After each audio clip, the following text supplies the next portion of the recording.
Good morning, class, or good afternoon, or good evening for some of you when you log in. This is day 4 of the PBL. If I were in charge, we've got a few things to do today. Still shouldn't be too long because there are a lot more of this is in your hands, but I want to give you some reminders to start off with. Documents of the week are due by the start of your normal class period time on Friday. So we have still a lot of people missing these documents of the week. These are easy points. But again, the fourth quarter counts. If you don't get these easy points in, I can't do much for you and help you get that second semester grade. For honor students, remember the next portion of your essay. And also on a positive side, if you've earned a pass, and there are a lot of passes out there, be sure to use those. You've only got a couple more weeks to use those, and all you have to do is send me an email or under the assignment just say use my pass, and as long as you have one virtual pass recorded with me, you will get a 10 out of 10, and I will write in the comments pass. Okay, so on to the task at hand. Again, all week we're going to be looking, really for the rest of the month, this objective. We're going to be able to identify facts, and that means data, to back up some issue that you are concerned with that ties into one of these topics. Then eventually, you're going to convince your peers that your solution is valid. But before we move on to the next phase of that, I want to take just a moment to cover the form that you did. Hopefully, you have this in. And what I want to remind you is that some of you did great on this first form, some of you struggled. And if you struggled, I reached out to a lot of people, especially if it was a part that would inhibit you from doing well in the next part. I sent an email out to you. Some of you may just be confused about why you missed some points, and I'm going to show you some common ways. But I want you to know that if your grade doesn't make sense and you're like, oh, I have no idea why I missed 4 points or 5 points out of 10, shoot me an email. I'd be happy to explain. I probably already did if you missed that many, but anyway, anytime you want more feedback, shoot me an email. I'd be happy to explain it to you. And I think there's a way I could kick back the form with what I write on there. So the first form I want to talk to you about, this modified, the PBL planning form. So first off, you can only be in a group if you got approved. I didn't have anybody try to get around that one. But this one threw some people off. Some of you wrote your state reps even though we told you not to. So for 99% of you, Marcy Captor is your representative. And of course, I'm not going to give away all the answers in case there are some people who are eligible to turn it in late, but she's affiliated with a political party, and some of you skipped that. Uh, List below either their email or mailing address. I had several people, about a dozen, list their website. Their website is not their address. So you would list their email or their PO box or their, actual mailing address. And then for the senators, again, we had some people list the state senators instead of their US senators. There's only one right answer for these, and that's Rob Portman and Sherrod Brown, and then the right political parties and either their email or their mailing address.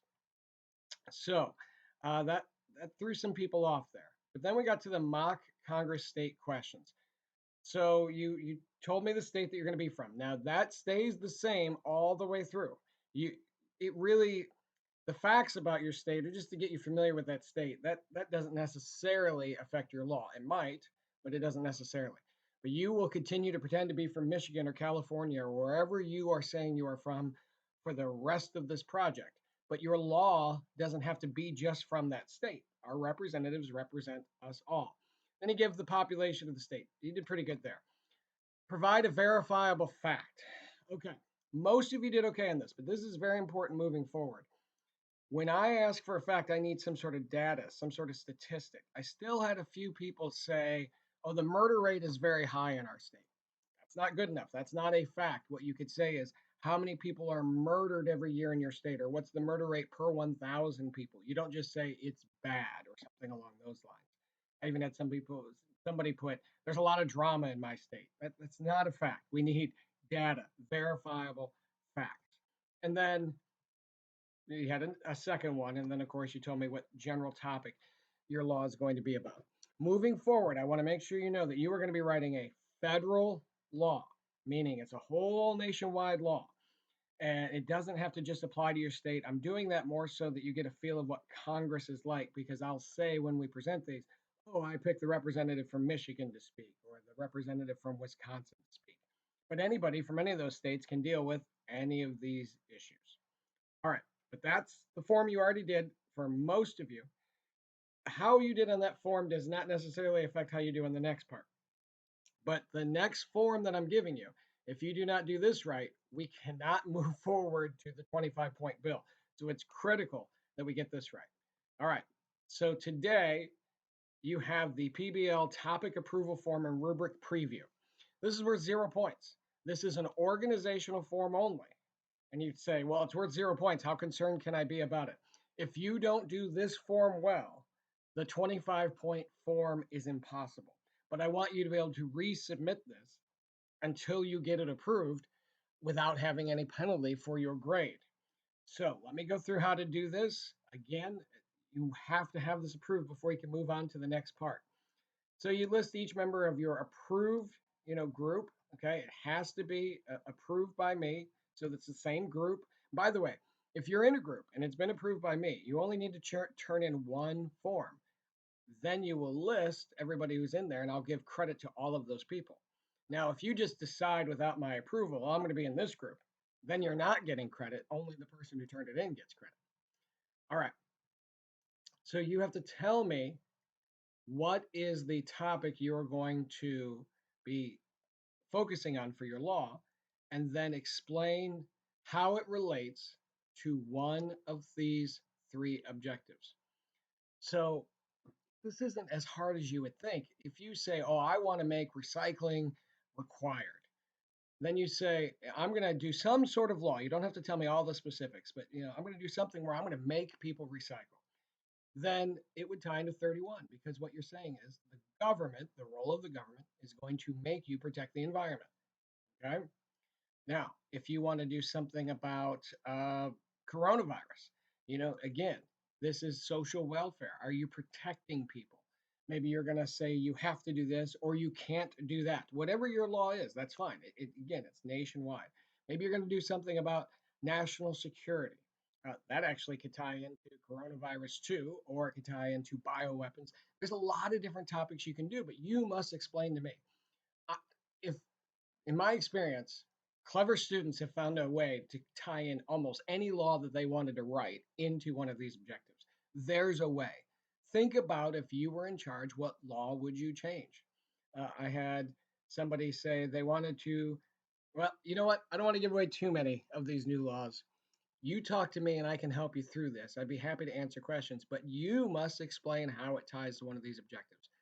Being clever will probably allow you to tie in anything you want. But I have to approve this topic. And the reason I'm doing that to you is that I want to make sure you understand that you have a good topic to research so you can get a good grade out of that 25 points. I want you to be able to resubmit this form if I reject it and not cost you points. And then once you get a good topic, then it's time to go earn that big chunk, that's half a test score, on writing your actual law. So I want to make sure you have something tangible you can work with. A law is not a wish. A law, you are saying it as if it is happening. You're writing it as if it's going to pass, and it will say something like, the new driving age will be 8 years old. You don't say, I hope the driving age will be eight. We'll get to that a little bit later, but you're going to say something crazy like that. That's a pretty ridiculous law. And I'll say, oh, that has to do with social welfare because, we want 8-year-olds to be able to get a job. That, of course, is a ridiculous law, but I was afraid to give you any other examples because I don't want you stealing mine. And then, very important, your for most of you, you're going to choose a speech or slides. If you happen to be in a group of three, I want you to know that the third person doesn't care what you're going to do because you're going to be on the committee. But the other two people will pick speech or slides. But essentially, I want you to look at this rubric. This is how I'm going to grade you on the final portion, not the bill.